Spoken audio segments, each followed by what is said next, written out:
El tema con el que vamos a trabajar hoy es el de adaptaciones de los seres vivos al ambiente donde viven.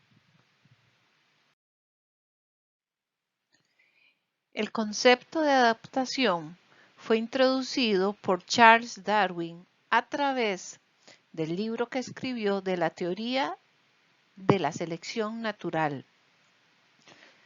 Él afirmaba que los cambios en las especies son producto de la interacción que tienen los seres vivos con su entorno. Las adaptaciones son mecanismos mediante los cuales los organismos hacen frente a las tensiones y presiones que el medio ejerce sobre ellos. Podemos entender que una tensión o presión podría ser situaciones como falta de alimento, falta de una hembra para reproducirse, por lo cual va a haber una lucha entre machos. Podría ser un evento climatológico extremo como una sequía o una inundación o un tsunami. Un ejemplo para entender un poquito más de qué se trata la selección natural, podríamos pensar en que si en una situación hipotética podemos encontrarnos una tropa de monos cara blanca, un grupo de monos cara blanca en el Parque Manuel Antonio. Esto es un ejemplo inventado, pero podría darse en la realidad. Y esta tropa de monos se da cuenta que viene un huracán. Inmediatamente el mono más fuerte, el más rápido, el más hábil, va a buscar refugio para evitar que la tormenta lo mate. Cuando él va a buscar el refugio, la hembra, que también es una hembra inteligente, fuerte, ágil, va a refugiarse con este mono. Los individuos que están enfermos, los más viejitos, una hembra monita que está embarazada, los que tienen más dificultades físicas, van a huir también, pero probablemente van a llegar después. Entonces, quienes van a tener más probabilidades de sobrevida van a ser o los más fuertes o los más ágiles o no necesariamente el más fuerte o el más ágil, el que mejor se adaptó a la situación. Entonces, podría haber una especie de, uno de los individuos de estos monos que no es ni tan inteligente, ni tan atractivo, ni tan fuerte, pero que se dio cuenta que escondiéndose detrás de un basurero, por decir algo, se iba a proteger de la tormenta. Entonces, los que sobreviven se reproducen y los genes que ellos tienen se los van a transmitir a sus hijos. ¿Cómo van a ser esos monitos bebés que van a nacer después de que pasa toda la tormenta? Van a ser monos inteligentes, fuertes o que lograron adaptarse. La teoría de la selección natural en algún momento se conoció como que la especie más fuerte es la que va a sobrevivir. Sin embargo, se ha modificado o se entiende mejor diciendo que la especie que mejor se adapta es la que va a sobrevivir. Por lo tanto, después de que sobrevive, viene como un proceso natural, la reproducción transmitiendo entonces sus genes a sus hijos. La selección natural describe el desarrollo de las especies como un producto de la interacción que tiene la especie con su entorno ecológico o su ambiente. Por consiguiente, persisten patrones genéticos que proporcionan a los individuos características más adecuados para sobrevivir en ese medio donde habitan. Cuando hablamos de patrones genéticos, queremos decir que la especie tiene características genéticas que determinan cómo es para poder sobrevivir en ese medio ambiente. Si nosotros, por ejemplo, vemos las características genéticas que tiene un camello que resiste a altas temperaturas y que resiste semanas sin tomar agua, serán muy diferentes a las características genéticas que tiene un oso polar que resiste temperaturas muy bajas y que resiste otras características extremas como la cantidad de comida que puede ingerir y la grasa que necesita para poder sobrevivir en el Polo Norte.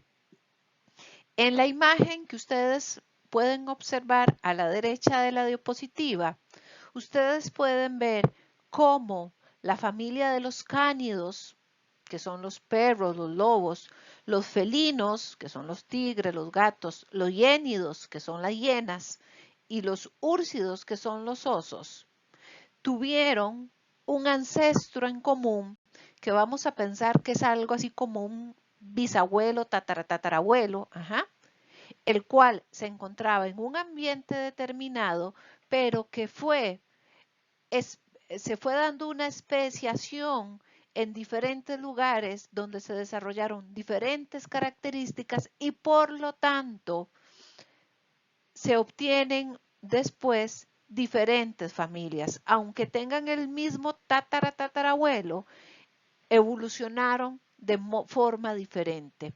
¿Qué le podría ocurrir entonces a una especie que no logra adaptarse al ambiente donde está o al ambiente donde vive? Bueno, es muy probable que si no se adapta, esta especie va a morir, va a extinguirse por completo. Si pudiéramos encontrar una definición de adaptación, podríamos decir que la adaptación es la capacidad de supervivencia o sobrevivencia transmitida de generación en generación a través de las características hereditarias o características genéticas, las cuales permiten aumentar la posibilidad de sobrevivir de los individuos en un ambiente determinado. Si yo les pudiera preguntar a ustedes, viendo las imágenes de la diapositiva, ¿cómo serían los hijos del ratón que se encuentra a la izquierda de la diapositiva? ¿Tendrían los ratoncitos bebés una oreja, como la apariencia de oreja humana que tiene ese ratón en la espalda? Probablemente ustedes me responderían que no, porque ningún ratón genéticamente nace de forma normal, natural, con una oreja humana en la espalda. Esto es más bien un trabajo de ingeniería genética con la finalidad de crear o simular especies de órganos para una condición humana. Sin embargo, si ustedes ven la imagen de la derecha, donde se muestran una especie de anfibio que se llama ajolote, que vive en los canales de Xochimilco en México y que está en serio peligro de extinción, yo podría decirles a ustedes que los hijos de estos dos animalitos, del ajolote, van a nacer con las características genéticas que tienen sus padres, las cuales se combinan a la hora de la fecundación. ¿Qué característica genética sobresaliente tiene el ajolote? Bueno, así como ustedes conocen de que si a una lagartija se le corta un pedacito de la cola y esa cola puede regenerarse, este animalito tiene la característica única y la cual está siendo investigada a profundidad de que no solo puede regenerar partes de sus extremidades y su cola, sino que también tiene la capacidad de regenerar órganos internos como el corazón.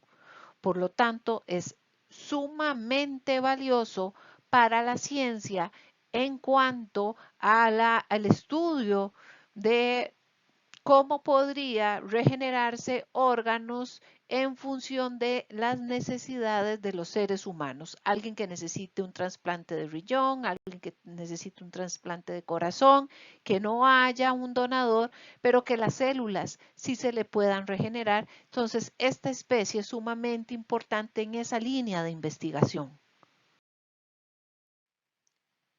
Las adaptaciones se pueden clasificar en 3 tipos.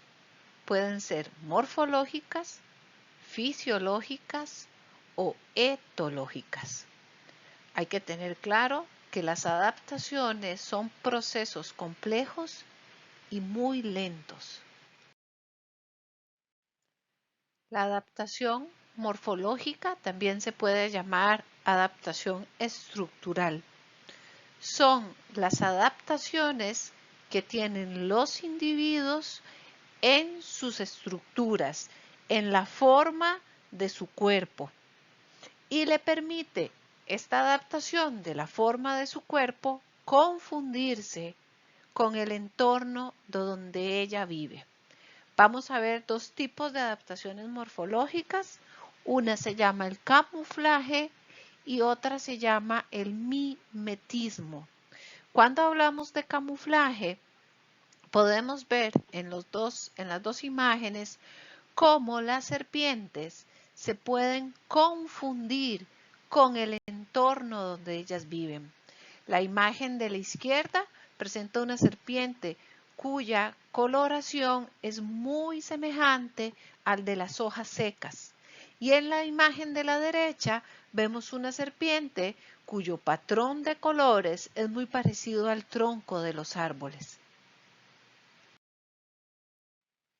El mimetismo, que es otra adaptación morfológica que pueden presentar las especies, consiste en que el individuo, el animal, tiene una semejanza o apariencia parecida a animales venenosos o peligrosos.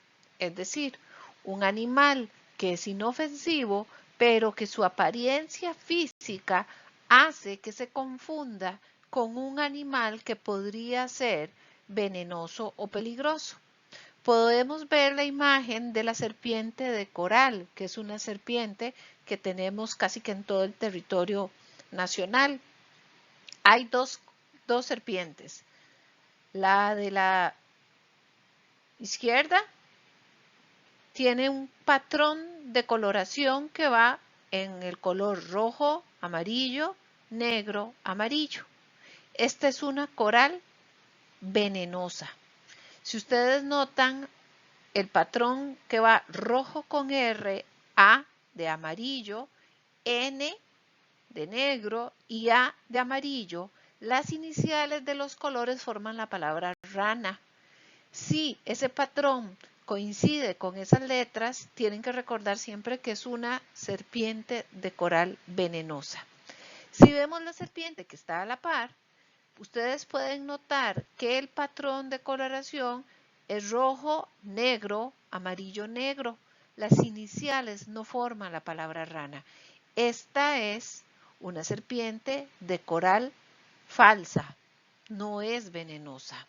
Se puede ver también en una imagen a la derecha como una polilla, o lo que normalmente nosotros decimos que es una palomita, que es son las mariposas nocturnas, como sus alas simulan el rostro de una lechuza.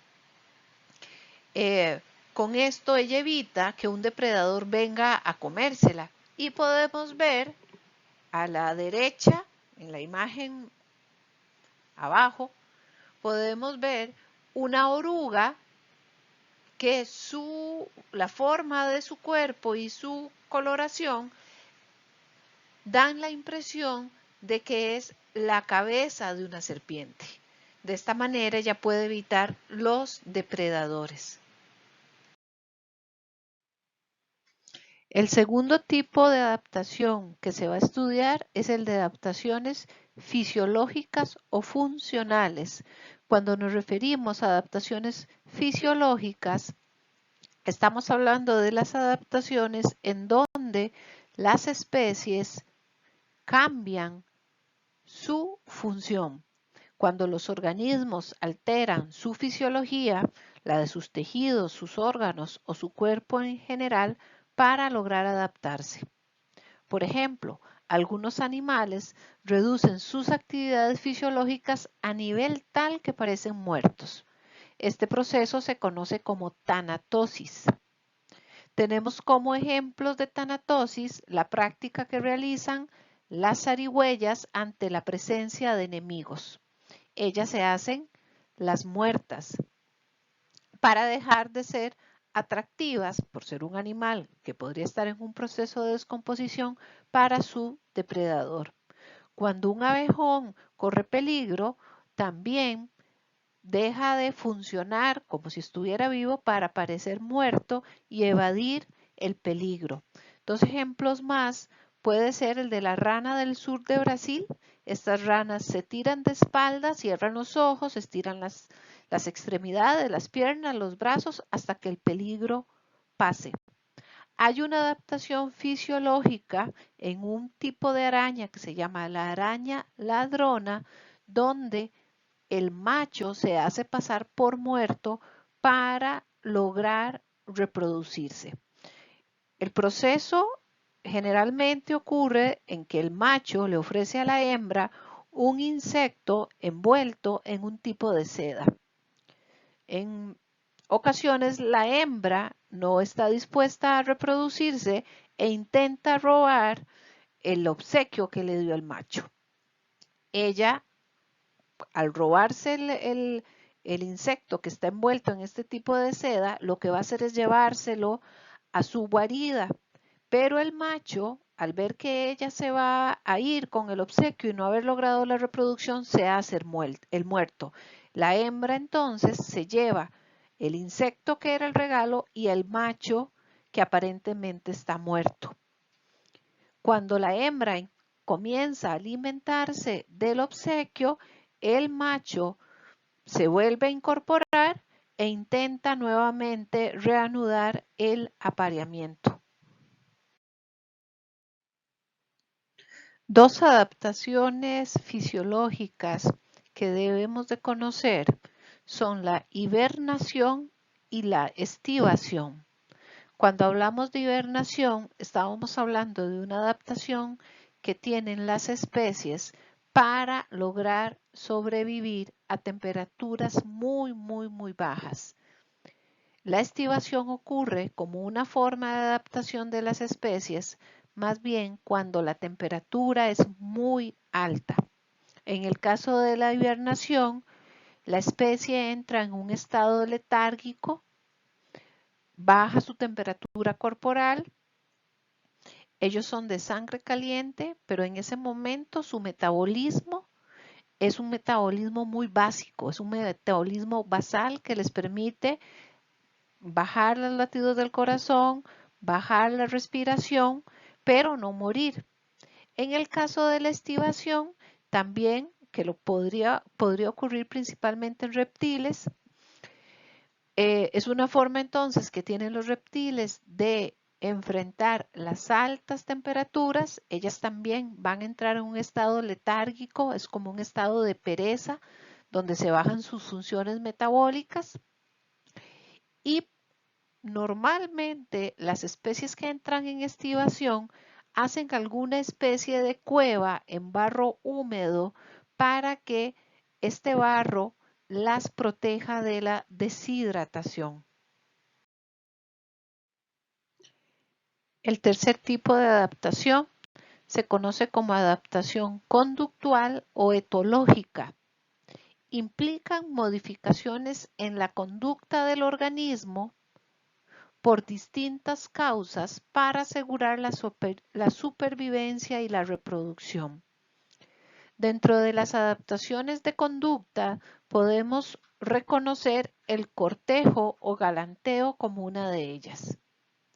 Este comportamiento de cortejo se da principalmente para atraer a la pareja en periodo de apareamiento.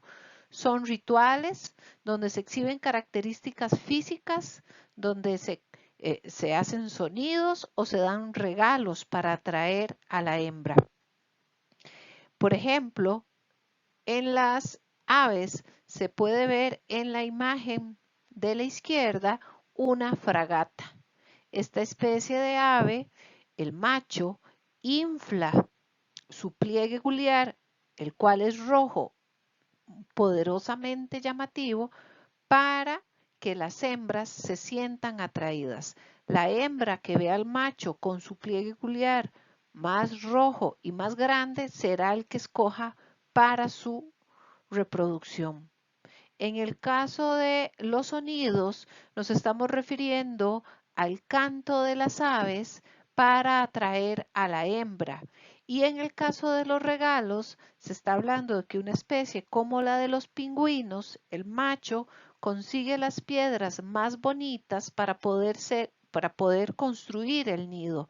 Y la hembra pingüino decide con cuál macho se queda según las piedras que escoja para ella.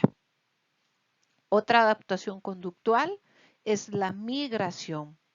En la imagen de la derecha podemos notar cómo la mariposa monarca, que es endémica de México, necesita realizar un viaje de cientos de kilómetros atravesando Estados Unidos y llegando hasta Canadá para poder cumplir con su ciclo de reproducción. Se podría decir que una migración es el desplazamiento masivo de animales para alimentarse y reproducirse. Las migraciones pueden darse en días o pueden darse en meses.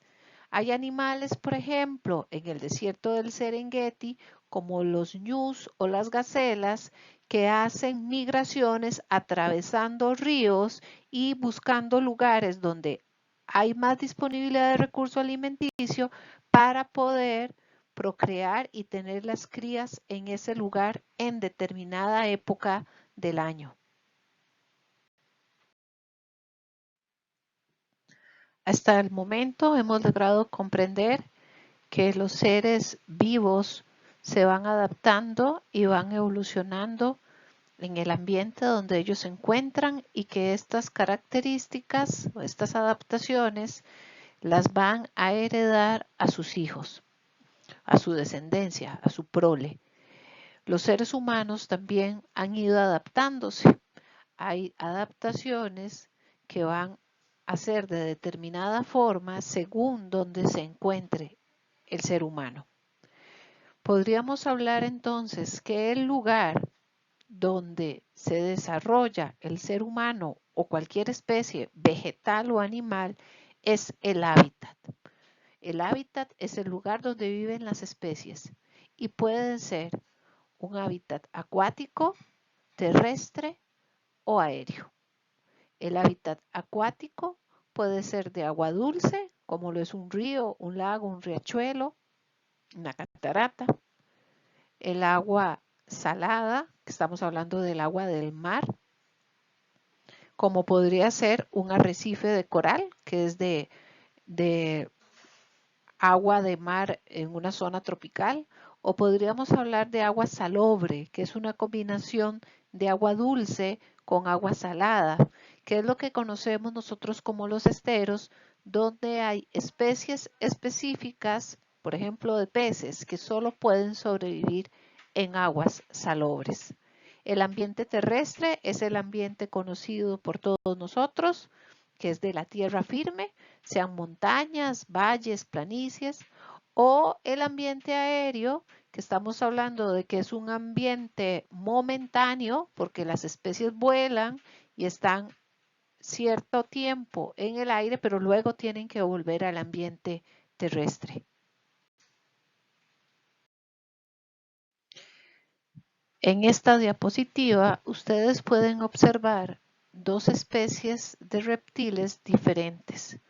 Uno es el cocodrilo marino y otras son las iguanas de los Galápagos. Ambas especies Están adaptadas para vivir en la tierra y en agua dulce. Sin embargo, estas dos específicas han logrado adaptarse también para vivir en agua salada. Ustedes pueden observar en la imagen inferior cómo la iguana tiene una especie de costra blanca encima de su nariz. Esta ha sido una forma de adaptación en que ella hace una especie de soplido como que quisiera expulsar mocos, pero en realidad lo que se está sacando es el exceso de sal de agua de mar que le entró por su piel y que la filtra y la saca de cierta forma por sus fosas nasales. Estas son imágenes que muestran diferentes ecosistemas de ambientes terrestres. Puede ser desde una selva tropical, puede ser un desierto, puede ser la sabana africana o el ejemplo que se muestra en la imagen de la derecha, que es un grupo de ácaros en alguna tela de alguna almohada, sábana o cualquier tipo de ropa que entraría como hábitat terrestre. El hábitat aéreo, dijimos que es un ecosistema de transición porque las aves pasan horas volando, pero necesitan regresar a descansar al hábitat terrestre. Podríamos decir que hay especies de aves que tienen rutas migratorias de cientos de kilómetros, por ejemplo, aves acuáticas como la gaviota o aves rapaces como el sopilote de cabeza roja, que frecuentan Norteamérica, Estados Unidos, Canadá, pero tienen rutas migratorias hasta Suramérica. Podemos ver, por ejemplo, que una de las rutas migratorias de estas aves pasan por Costa Rica, entran por el Tortuguero en la costa atlántica y siguen hacia Sudamérica. Ellas van haciendo paradas para alimentarse, para descansar. Uno de los problemas ambientales que estos animales sufren es cuando su hábitat ha sido cambiado. Por ejemplo, un bosque que fue talado, donde había disponibilidad de recurso alimenticio, pero cortaron sus árboles para hacer una urbanización. Entonces, el ave tiene una especie de cálculo de cuántas horas vuela y a dónde tiene que llegar para percharse, para descansar y de una vez alimentarse, pero ocurre que el sitio ya no lo encuentran, ya no encuentran el recurso alimenticio que tenían programado para descansar ahí, poder alimentarse, no lo encuentran porque ahora lo que hay son edificios, urbanizaciones, entonces muchas de estas aves mueren por agotamiento de camino. Podemos observar en esta diapositiva una cantidad de aves que tienen diferentes tipos de alimentación y tienen diferentes formas de pico. Podemos observar como el nectarívoro, que es como un colibrí, tiene un pico muy delgadito y curvo que le sirve para poder tomar el néctar de las flores. Podemos ver un ave como el tucán, que tiene un pico muy grande y fuerte que le sirve para poder romper frutas de cáscara dura. Vemos un ave como el flamingo, que tiene un pico filtrador que le sirve para meterlo en el agua y poder encontrar algas y pequeños crustáceos para alimentarse. Por ejemplo, tenemos el sopilote, la gente también le llama soncho, que es un animal carroñero que tiene una forma de pico específico, muy filosa, que le sirve para desgarrar los cuerpos de los animales muertos. Y se pueden observar así uno por uno que cada pico está adaptado al tipo de alimentación que tiene cada ave en el hábitat donde él se encuentra. Podemos ver en el pelícano que tiene una especie de pico bolsa que le sirve para ingresar el pico en el agua, coger agua que puede traer peces y después alimentarse botando el agua que no le sirve. Hemos estado conversando mucho acerca de las adaptaciones que tienen las especies de animales al ambiente. Ahora vamos a conocer adaptaciones que tienen las plantas en el ambiente donde se desarrollan. En la imagen podemos observar un grupo de cactus que tienen la particularidad de que su tallo es bastante grueso para acumular agua de forma previsoria para las épocas de sequía. Cada una de las espinitas que tiene el cactus fue una hoja, anteriormente una hoja modificada. Como en el desierto el sol es tan fuerte, una hoja, que es como una especie de lámina, tendería a perder mucha agua. Entonces se modificó y en lugar ahora de una hoja, lo que se puede observar es una espina que le va a ayudar al cactus a perder menos agua. Podemos ver que hay una diferencia en las plantas que tienen espinas o que tienen aguijones. La espina viene conectada por todo el sistema vascular desde el tallo. El aguijón es más fácil de arrancar porque apenas está como puesto y no está conectado desde la parte vascular interna del tallo. Por ejemplo, si yo cojo una rosa y quiero saber si tiene una espina o si lo que tiene es un aguijón, si yo la puedo desprender con facilidad, es un aguijón. Pero si la espina está más dura y cuesta más desprenderla, es porque es una espina que está conectada internamente al tallo. Durante la época seca, cuando hay una carencia de agua, podemos observar y clasificar los árboles en dos tipos. Podemos ver árboles que mantienen su follaje, que mantienen sus hojas, y árboles que pierden sus hojas. Cuando un árbol en la época de sequía mantiene su follaje, sus hojas siempre están verdes, este tipo de árbol se clasifica como perennifolio. Él puede botar unas hojitas, pero no todas. Cuando el árbol, como una forma de adaptarse para sobrevivir a la sequía, protegiendo su tallo, pierde todo su follaje, pierde todas sus hojas, se dice que es de especie, es un tipo de árbol caducifolio. Caducifolio viene de la palabra como de caduca.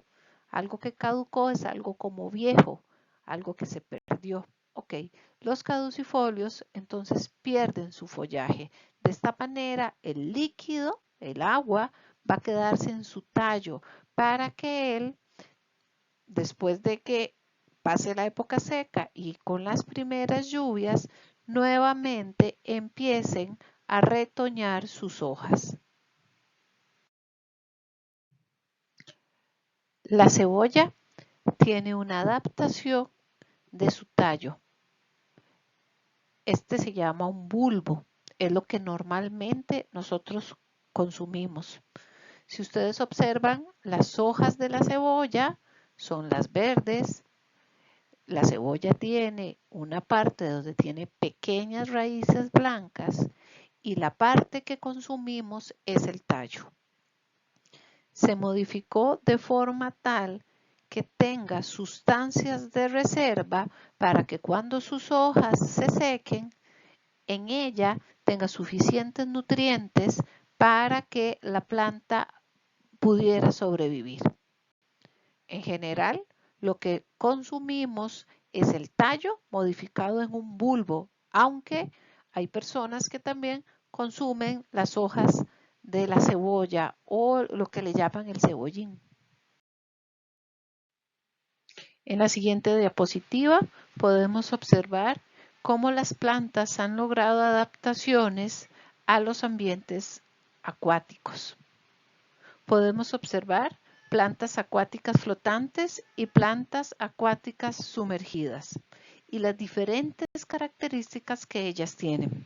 Por ejemplo, una planta flotante tiene hojas con una gran superficie para poder flotar. Tienen flores. La pigmentación verde de sus hojas es de un verde claro, porque ellas tienen un contacto directo con la radiación solar para facilitar el proceso de fotosíntesis. Y su raíz es una raíz abundante que le permite tener un contrapeso para que no se la lleve el viento. Las plantas sumergidas tienen hojas acintadas, son delgaditas como cintas, para que el agua no las rompa. Y su pigmentación es de un verde oscuro, debido a que hay una mayor concentración de clorofila para que la poca luz que les llega sea suficiente para que ellas puedan realizar su proceso de fotosíntesis y producir su propio alimento estando debajo del agua. Estos son otros tipos de adaptaciones de los animales. Por ejemplo, podemos ver el puercoespín. Él desarrolló en su cuerpo espinas que le permiten defenderse de sus depredadores. Estas espinas son altamente infecciosas, entonces él cuando está tranquilo mantiene sus espinas bajas, pero cuando se siente amenazado, tiene una reacción donde levanta las espinas y si el depredador lo muerde, clava sus espinas, ocasionándole dolor y probablemente una infección que después pueda costarle la vida al depredador. La forma de alimentación se puede decir que es una adaptación. Por ejemplo, el oso negro, que es un animal que podría alimentarse de flores y frutos, esto lo hace siempre y cuando haya del recurso alimenticio, generalmente en verano o primavera. Sin embargo, en el momento del año, en la época del año que hay carencia de alimento, generalmente en el invierno, el animal deja de ser de comer flores y de comer frutos y se vuelve un depredador o hasta un carroñero, alimentándose de animales muertos. El ave que podemos observar en la imagen de la izquierda se llama perdiz nival. Tiene la característica que dependiendo de la estación del año o de la época de año, ella cambia el color de su plumaje. Bota las plumas y cuando éstas salen de diferente color. Por ejemplo, en el verano el color de su plumaje es de un color cafezuzco, pero en el invierno, cuando la montaña está nevada, su plumaje es de color blanco. Los insectos son especies que se mimetizan con mucha regularidad. Por ejemplo, podemos observar el insecto palito o la maria seca que tiende a confundirse con las ramas secas de las plantas. En ambos casos, los dos lo que están buscando es la forma de sobrevivir en ese ambiente específico.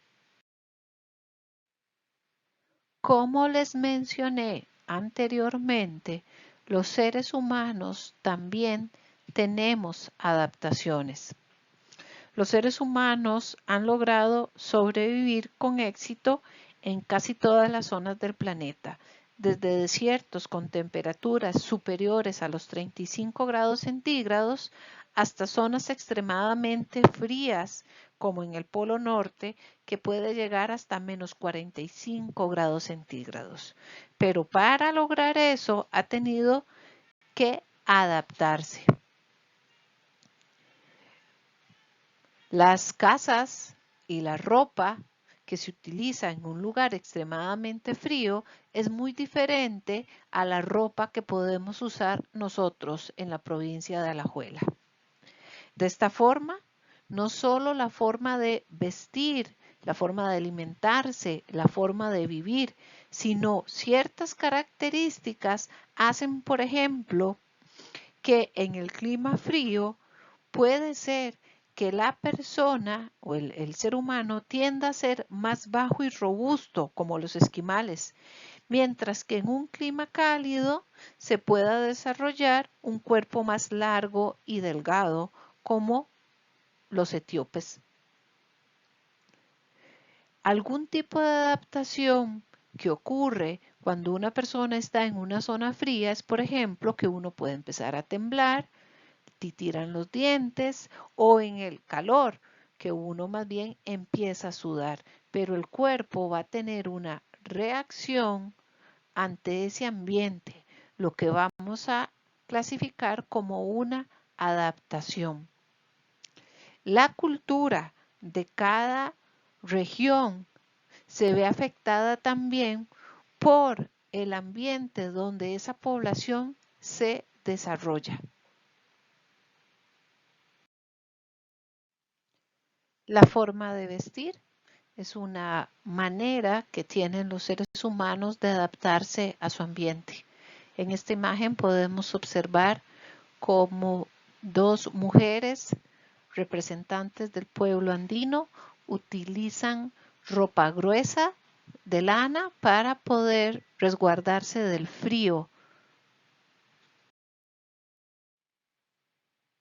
Y por último, este es un ejemplo de hombres que viven en el desierto del Sahara que utilizan ropa muy suelta para poder sentirse más frescos en un lugar con una temperatura tan alta.